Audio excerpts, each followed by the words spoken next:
Good morning, Bimblers. And you join me for a spooky bimble. You know what day it is. It's time to go down some of my regular routes and talk about some ghosties and some ghouls and some scary stuff. And do a little bit of history as well. So let's stop messing about. It's freezing. Let's bimble.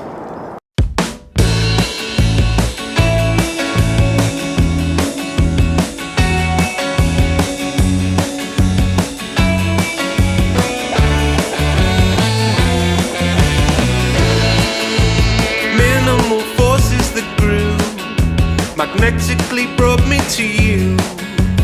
Visions that cut through the cold to my heart. Feelings of warmth now resume. Feeling that coming from you. Bursting to blow at the seams of my heart.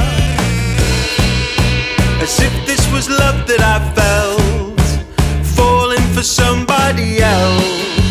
Taking my eyes from the ground, turning my heart upside down. As if this could change all the past, fixing the bruise from the last time that I felt anything.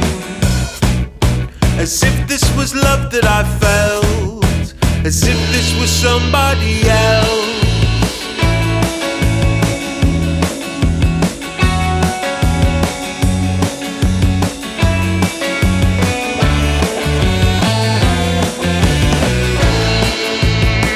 Out some colourful sparks, brought back to light from the dark, broke out in shimmering waves to my heart. It's said that Thelwall was founded in 923 AD by King Edward the Elder. King Edward the Elder was the son of Alfred the Great and the brother of Ethelfleda. This is the third bimble we've mentioned here now. King Edward, Ethelfleda and Alfred the Great all ruled over Mercia, and that's why he set up Thelwall, so he could keep his eye on the Northumbrians, and in particular King Gothred, the Viking king. Prior to the Manchester Ship Canal being built, the River Mersey would have come through Thelwall, and if you've watched any of my bimbles, you'll know that the River Mersey was the ancient border between Northumbria and Mercia. In fact, Mercia means borderland, and that's where we get the word Mersey from. It's inscribed on one of the pubs in Thelwall, the Pickering Arms, that the city of Thelwall was started by Edward the Elder in 923. But apparently that's a mistranslation of the word burh. It actually meant fort or garrison. No cities round here.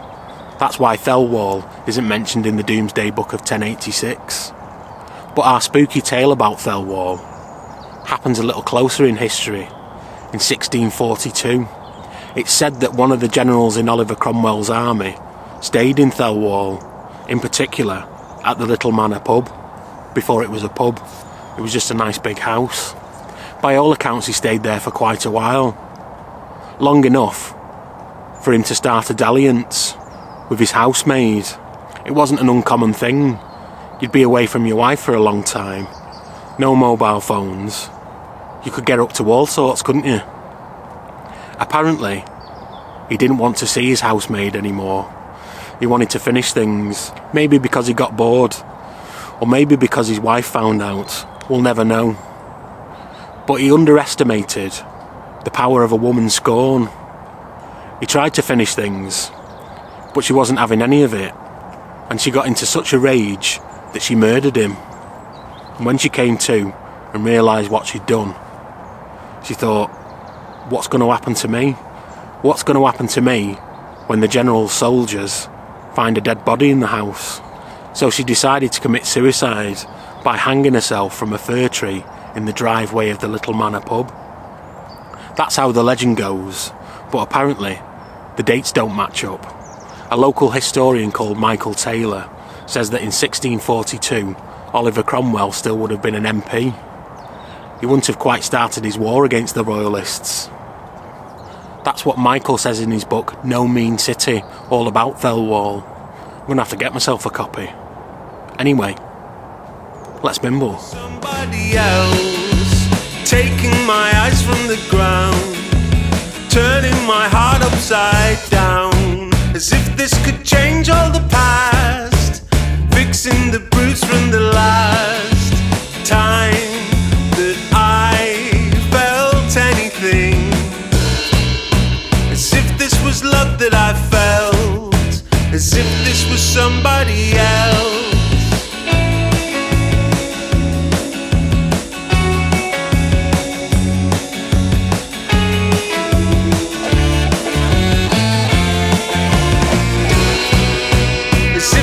Love that I felt, falling for somebody else, taking my eyes from the ground, turning my heart upside down, as if this could change all the past, fixing the bruise from the last time that I felt anything, as if this was love that I felt, as if this was somebody else.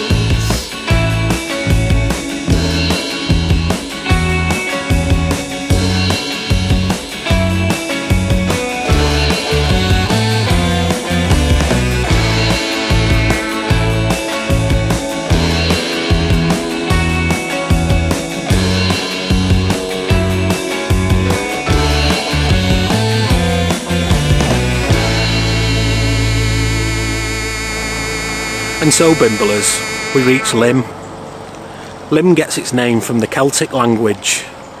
It means fast-flowing water, and there certainly is a lot of water about.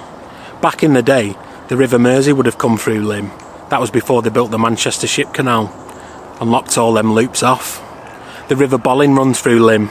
That goes all the way from Macclesfield through Cheshire and ends up in the Manchester Ship Canal, just in between Lymm and Warburton. Many of the brooks here in Lymm formed a dam. That was in 1824. They built a turnpike road between Warrington and Stockport. The reason why they wanted a road was because of the fabric industry. They needed to get the cotton in from Liverpool to Stockport. They also needed to get the silk from deepest, darkest Cheshire also into Stockport. They used to make hats in Stockport. That was kind of what they did. Here in Lymm, they were known for cutting fabric. They used to employ children to do it because their eyesight was better. And they used to build 3-storey buildings to get the most sunlight in so that they could see the delicate seams of the fabric and cut directly on it. That would make the fabric stronger and meant that it wouldn't fray. That trade is the reason why they built a railway from Warrington to Stockport that went through Lymm. That's obviously disused these days, and it makes up National Cycle Route 62, which we're about to bimble down. The other major highway that runs through Lymm is the Bridgewater Canal behind me, and that's the topic of our spooky story, the Singing Bargeman. A Mr. Tim Lithgow lived on Barsbank Lane here in Lymm. He was a bargeman, and he was quite the local character. That was because he liked belting out a tune as he was doing his work, shifting the barges around and unloading the cloth. That's not to say he was a good singer, he was just very keen. He was also keen on a bit of the old Scottish national drink, like a lot of sailors are. And that's where he met his comeuppance. He was in the Star Inn, and with every drink, he started singing louder and louder, and got more boisterous. People in the pub started to leave. I mean, after an hard day working, you don't want to listen to some drunk guy singing at the top of his voice. Eventually, the landlord had to step in, and he asked Mr. Lithgow to leave, probably using some choice words to get him to do so. Apparently Mr. Lithgow didn't take too kindly to being chucked out of the pub. He got up from his seat and sung a note so loud that all the glasses and bottles shook in the pub. He walked out of the pub and slammed the door. He walked home via the Bridgewater Canal, and in his drunken state, he fell in, and of course he drowned. He's not the first person to fall victim to the Bridgewater Canal. You can ask all them students in Manchester. Legend has it that on certain occasions, people in the Star Inn have witnessed it going cold, and all the glasses and bottles start to shake. Just like the night that Mr. Tim Lithgow was chucked out of the pub for singing too loudly. Let's bimble.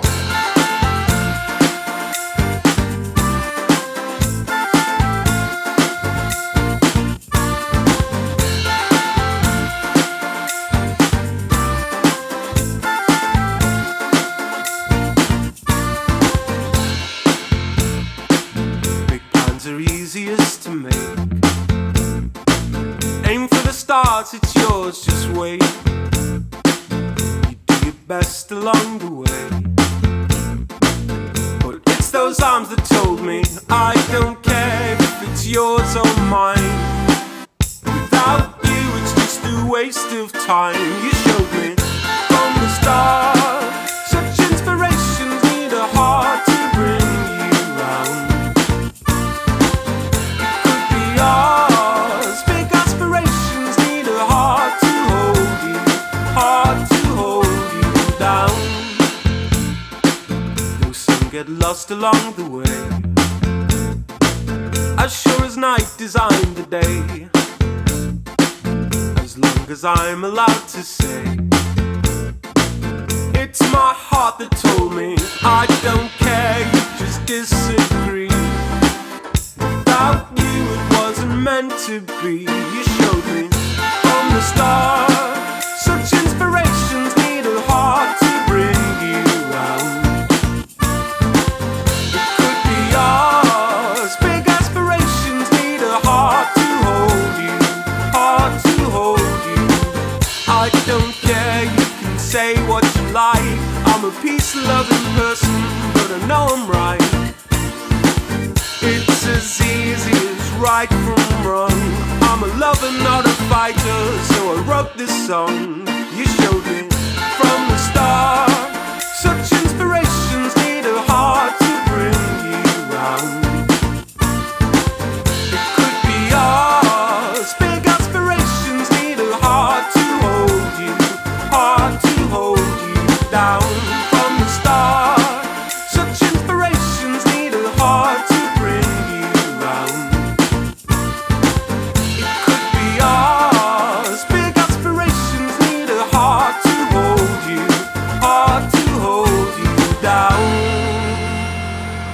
And so we reached Journey's End, Bimblers, Dunham Massey and Dunham Massey Hall. Not my finest hour when I decided to come here during half term. It's hoaching with people and there's not a deer in sight. Dunham Massey Hall was opened in 1616 by a Sir George Booth. He was made baronet by James I. Well, actually, he made himself baronet. James I offered that title to 200 men of good breeding who all earned over £1,000 a year. And in return for having the title of baronet, they had to pay for 30 soldiers. That would cost them £1,100. That's about £250,000 in today's money. So it wasn't that big of an honour. But he added it to his collection, being the Sheriff of Lancashire and the Sheriff of Cheshire. The hall passed down through several booths and several baronets, until it was the home of the Grey family. Over the years it received many renovations. And one ghostly tale comes from the 1700s. An architect working on the hall apparently fell off the scaffolding, falling to his death. And apparently that architect haunts the top floor of Dunham Massey Hall. By all accounts he's quite a nice ghost. He doesn't really haunt you, he just sort of walks past you. To make the hall even creepier, during the First World War it became a hospital. The Stamford Military Hospital. That was between 1917 and 1919. You can imagine the horror movie style screams, can't you? And the amount of deaths that took place here. It's said that a much less well-behaved ghost inhabits the Oak Room here at Dunham Massey, and some people have reported feeling cold hands around their throat. Apparently, when it became a visitor attraction, staff returned one morning to find that a bath had been made. The room was full of steam and there were wet towels everywhere. There was no hot running water to that room though. So whoever ran the bath must have filled up bucket after bucket after bucket of hot water from the kitchens and brought it upstairs to the bathroom. However, the whole of Dunham Massey is alarmed, so people can't do that kind of thing. Perhaps it was a travelling tinker that managed to evade the alarms, or a squatter.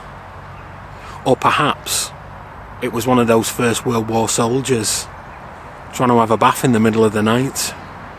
There's one thing that really haunts me about Dunham Massey, and that's how much it costs if you come in your car. Ridiculous. Come on your bike.